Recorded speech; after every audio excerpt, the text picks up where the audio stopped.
The valley existed long before anything dared to move inside it. It held the mountains in silence, wrapped the grass in mist, and listened more than it spoke. Every stone remembered storms. Every shadow carried stories that had never been told aloud. In that quiet place, a new life arrived without announcement. A small deer fawn lay hidden among tall grass, its body fragile and untested. The world touched it gently for the first time as its eyes opened. Light filtered through fog, soft and uncertain, like the beginning of a thought. The fawn did not know where it was. It did not know how large the valley was, or how easily silence could turn into danger. It only knew the feeling of cold earth beneath its body and the strange pull of instinct urging it to move. When it tried to stand, its legs trembled. They bent beneath weight they had never carried. The effort felt confusing, almost unfair, as if the world expected too much too soon. The valley watched. Wind moved through the grass, whispering without words. Mist shifted slowly, revealing and hiding the land in equal measure. Above, dark shapes rested on branches, patient and still. The fawn sensed something it could not yet understand, a feeling of being seen. Not hunted, not protected, simply observed. Rain arrived without warning. At first it was gentle, barely more than a touch. Droplets clung to soft fur, cold and unfamiliar.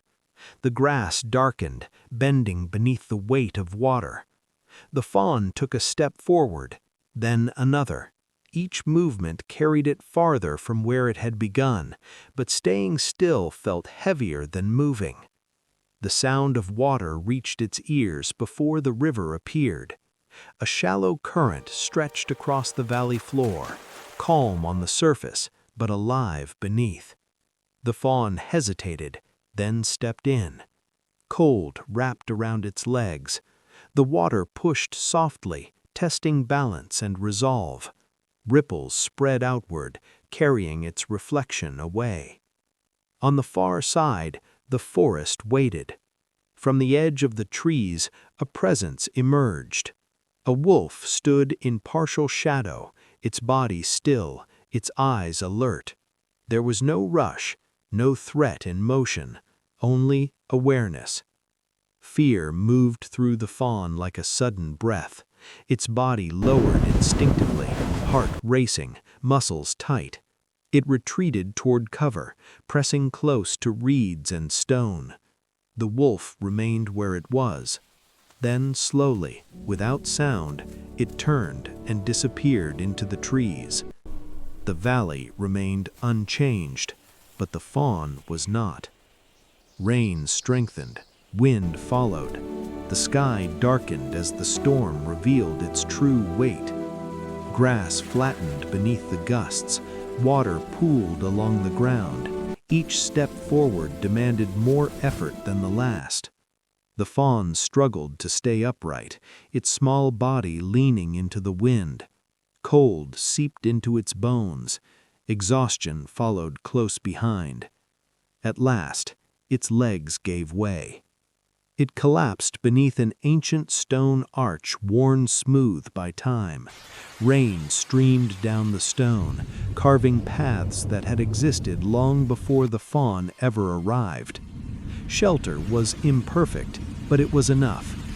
The storm raged on. Thunder rolled across the mountains.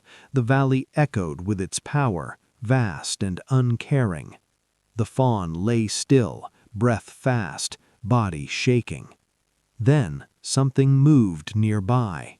Slowly, heavily, without urgency.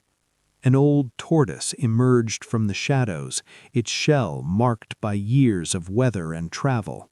It did not approach with intention. It did not offer protection. It simply existed beside the fawn. The presence was quiet, steady, unmoved by the storm. Time passed. Rain softened. Wind loosened its grip. The valley slowly exhaled.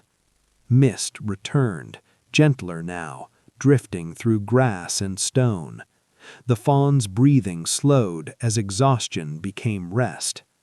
Morning arrived without announcement. Golden light filtered through thinning clouds, touching the valley with warmth. Water clung to leaves and stone, reflecting the sky in fragments. The world felt calmer, though nothing had truly changed.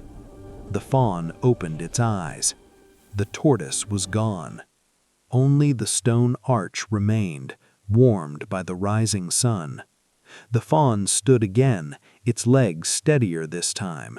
The effort still demanded patience, but balance came more easily now. Step by step, it moved away from shelter. The valley stretched wide before it, no longer hidden by storm or fear. Mist lingered low, but light broke through in soft beams. At the river's edge, the fawn paused. The water was calm now, smooth like glass. Its reflection stared back clearly. A small body, wide eyes, a creature shaped by the night it had survived.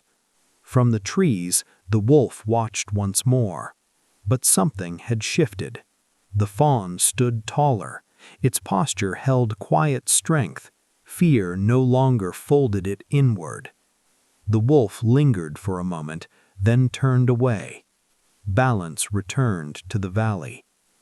As night fell again, fireflies rose from the grass.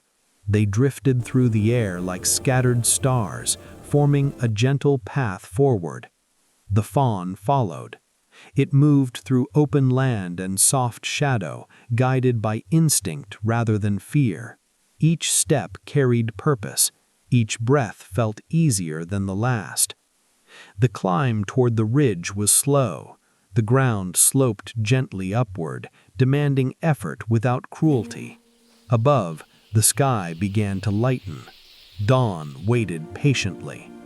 When the fawn reached the top, the valley opened fully before it.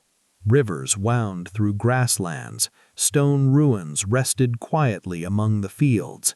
Mountains framed the horizon, unchanged and eternal.